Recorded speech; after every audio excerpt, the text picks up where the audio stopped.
started to notice symptoms like tenderness in my breast a good 12 months before I was diagnosed. So, I had been to my doctor a couple of times about it, and she had put it down to because I just turned 40, so it was, maybe perimenopause, and so I really had to push to get her to take on board that there was something not right. I actually found the lump, because the pain had become so bad that I could just feel it all the time, and that, I finally convinced my doctor that there was something that needed to be looked at. So she sent me for a mammogram, and it came back. So it was biopsied the same day, and I found out, and a couple of days later I got the news.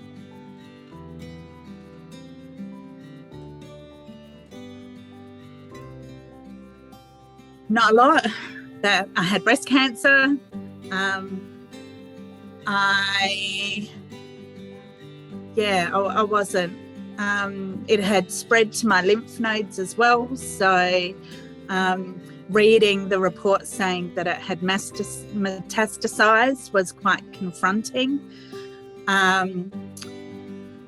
But apart from that, not much. Just that, that I have to go through chemo and radiotherapy, and at that time I didn't understand what that meant.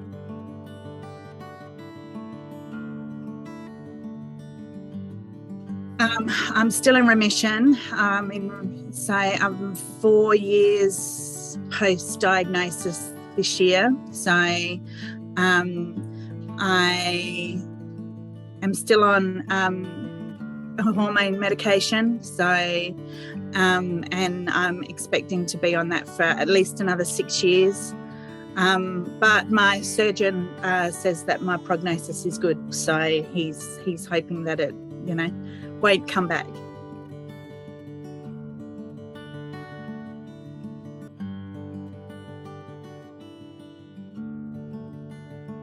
So the discussion I had about my treatment option was that obviously surgery. They offered me the chance to undergo an IVF treatment to have eggs removed and stored in case I still wanted to have children, but I had my children and I was quite happy not to do that. So the conversation regarding surgery was that it was going to be breast conserving surgery. So I had I just had the tumour itself removed and part of my breast. So I did ask for, I did say, would it be worth having a full mastectomy? And he said at the time, no. So, so those were the conversations that I had. I also had a conversation about having a MRI scan to see if there were tumours anywhere else in my body. That was very confronting to think that, there was a possibility that it had gone elsewhere because it had got into my lymph nodes. So, so it was all so fast that at the time I could barely remember having the conversations. It's only now that I can look back that I can, reflect on what the conversations were about.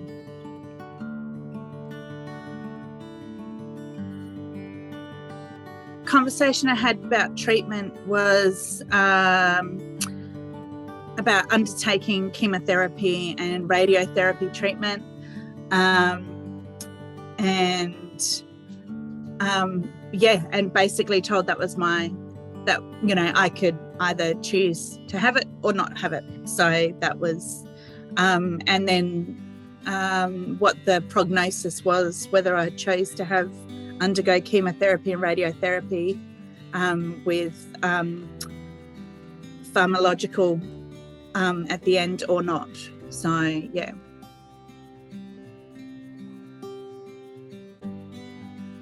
I mean, ideally, I'd love to get back to where I was before I was diagnosed, but, you know, I've come to the realisation now that that's never going to happen. My goals for treatment is to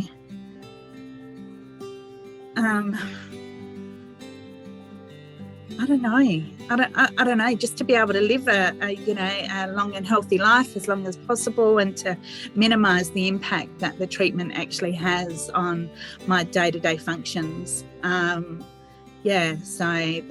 that's my goal, because it's been I was just amazed at how much impact the treatment had on your day-to-day function, and not just by undertaking the chemotherapy and radiotherapy itself. It's the long-lasting effects, and that it just doesn't ever go away. So you just got to find a way to find better ways to live with it. So, yeah.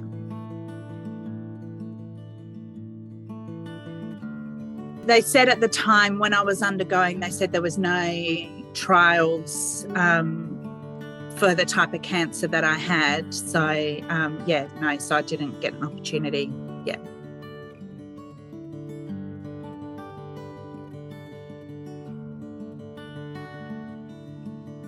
The impact it's going to have on my family at the time. I had young children. They're wanting to come through it and be there for them. Being able to live my life. I was very torn between having chemotherapy and not having chemotherapy, and my husband and my children convinced me to do it. Like, they asked me to do it, so it was the choices that I made were the ones that I made for my family more so than myself at the time. Yeah.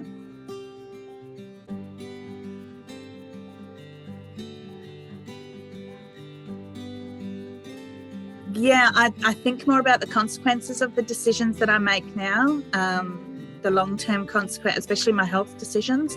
I think about, the long-term health considerations that are going to be based on the decisions that I make, and also to the impact that it has on my family, my children in particular,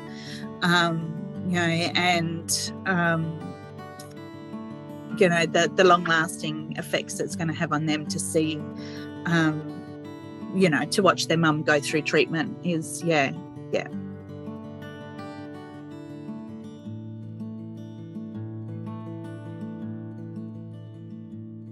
So I had surgery for the tumour. I have ongoing physiotherapy. I underwent the chemotherapy, 6 months of chemotherapy, the 2 different chemos. So, and then I had 20 sessions of radiotherapy, and I am still on the tamoxifen. So I've tried a number of different, and tamoxifen seems to be the one that works for me. I was taking medication for my neuropathic pain, as I got severe neuropathy from the chemotherapy, but that's no longer. My body can't tolerate that any longer, so I have to do a lot of mindfulness to be able to manage that pain.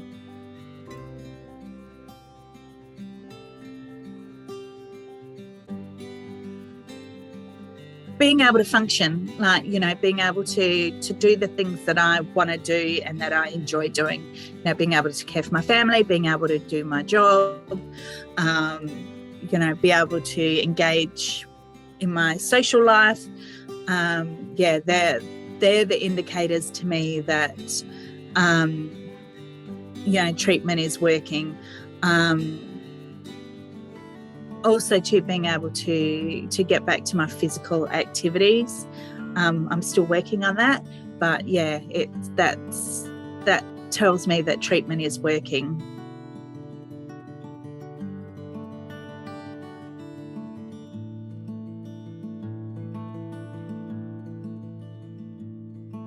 When the treatment wasn't doing its job, I was in constant pain all the time. I was unable to participate in physical activity. I wasn't able to work. I struggled to look after my family because of the chronic pain that I was in and the chronic fatigue. I struggled to look after myself.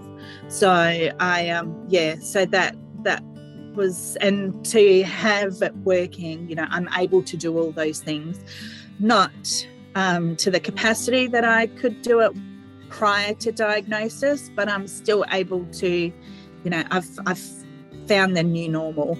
So yeah, but I'm able to manage things a lot better, and I know better what my limits are now than before. But yeah, when the treatment wasn't working, I was not in a good space at all.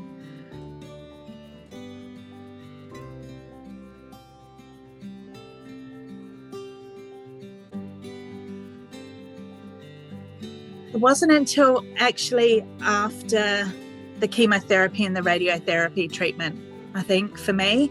It was all such a rush. And they were throwing information at me the whole time, and I was, the decisions that I was making like for my family. But to be able to like truly understand the decisions that I made and the information that was being passed down to me, like I really could not absorb that until after I had finished the treatment, the chemotherapy and radiotherapy treatment itself. So, and then, the gravity of the situation and all that information that you got and the potential, that really hit hard.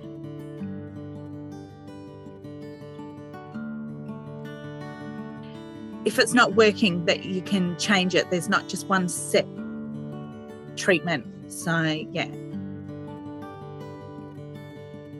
They were online. I was looking some forums that other women had gone through what I'd gone through, and other women talking about the side effects they'd had to the same medications that I was on.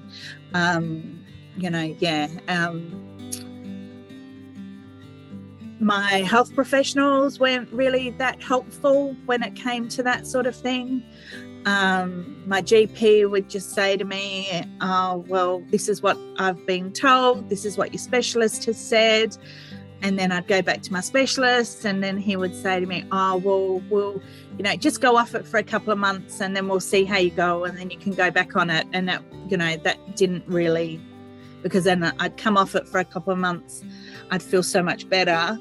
And then as soon as I'd go back on it, I would, decline really rapidly. So it was, and then the wait times between specialist appointments is probably the hardest thing to manage, because you're not functioning. Your life you're feeling like you have no control whatsoever over your own physical and emotional well-being. And the people that are there that are supposed to be the ones to be able to help you are just not accessible.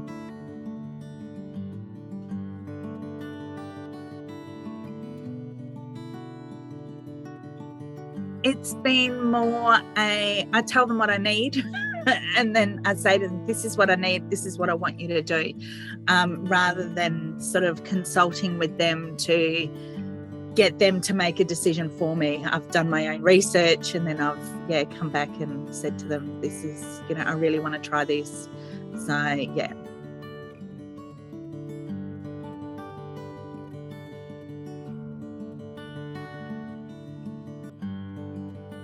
I'm not sure, because I went through I went through private health. So my treatment, apart from my radiotherapy, was through private health. So I haven't seen any courses to be able to help.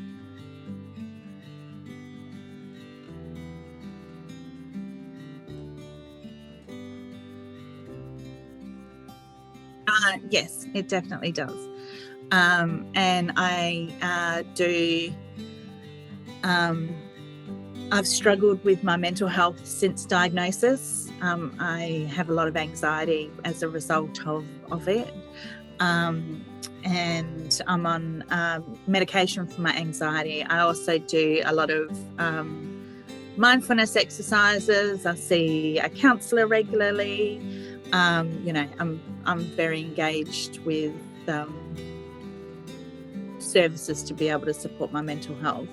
And I also too, I'm very open about what's going on for me and what has happened for me, and that for me helps me to manage my mental health. Yeah.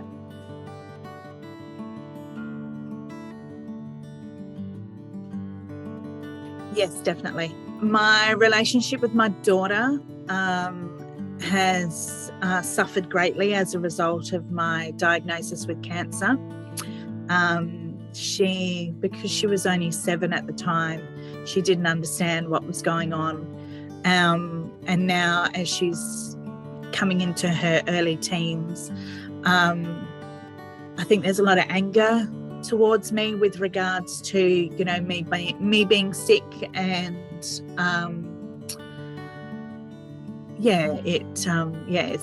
really had an effect on her and her mental health, as far as and the dynamics of our relationship. It's changed the the intimate relationship that my husband and I have. Being thrust into menopause had a profound effect on the intimate side of our relationship. It's also it's definitely had an effect on my friendships as well, because I don't feel that I have as much tolerance as I used to, and I find that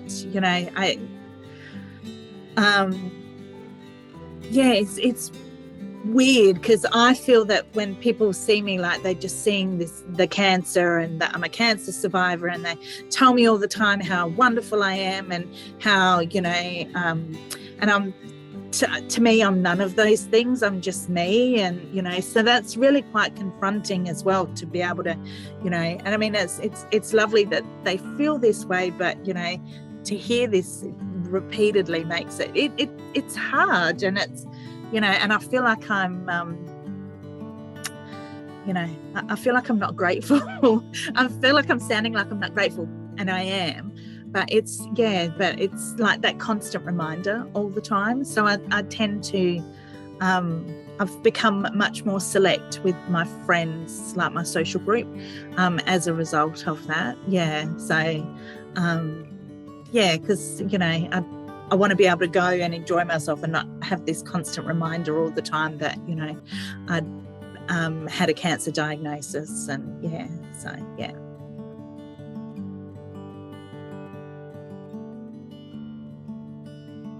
Definitely some more information with regards to the side effects, because the side effects are horrendous. And I sort of feel like, when you have a cancer, and other people that I've spoken to who have had breast cancer and have gone through what I've gone through as well, have said the same thing, that, you feel like you're surviving the treatment rather than actually surviving the cancer. And it's, and I know that at the time, when they're giving you all this information and it's all starting, and it's all very rushed, and you don't really have time to assimilate it all, but it's still, I think that those conversations need to be had, because, they're life altering. The side effects to the treatment is just life altering. So, and it's not something that you can never get back to where you were before.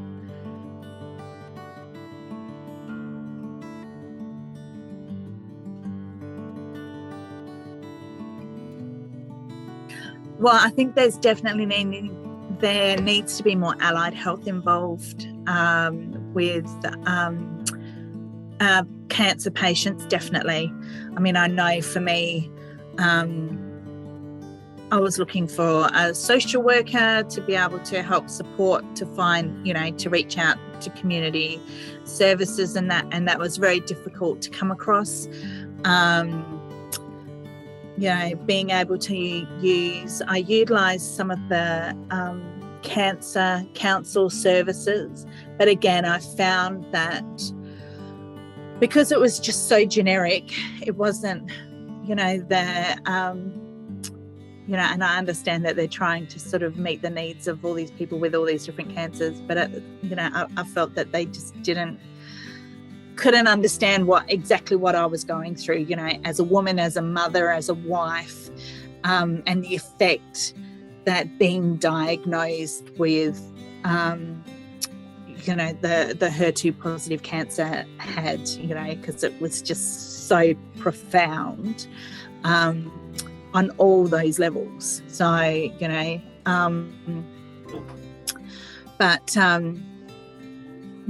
think definitely there needs to be more support around the side effects, and more support in educating family members on the side effects as well. So because it's difficult for them to understand what you're going through, and and because you're your personality changes. It really does. Even when you're going through the treatment, your personality changes, and, being able to manage that as far as, and you just have no control over it. My husband commented to me that, when I was right in the thick of my chemotherapy treatment, the effect on my memory and my ability to articulate my words was severely compromised. And he said it was, and I'd get really frustrated and I'd burst into tears all the time because I just couldn't get my words out. And he said he felt like, I was very childlike at the time because of that frustration and, that constant fear. So, and they, that's just one little, thing that happened to me with regards to the side effects. So, definitely some more allied health support to manage the side effects, and education for family.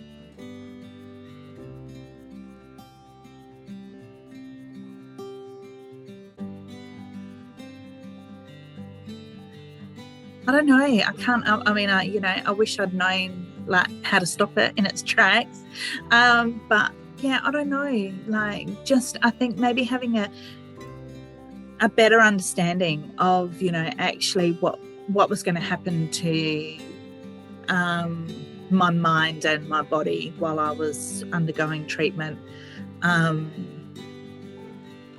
But then in hindsight too, I think maybe if I had known, I might not have fought as hard as I did, and, tried to push through as hard as I did. So I don't know. That's a really tough question to answer, because, looking back on it, I'm not sure that if I had known the information that I know now, I think I would have made very, very different choices, and that may have directly affected my outcome.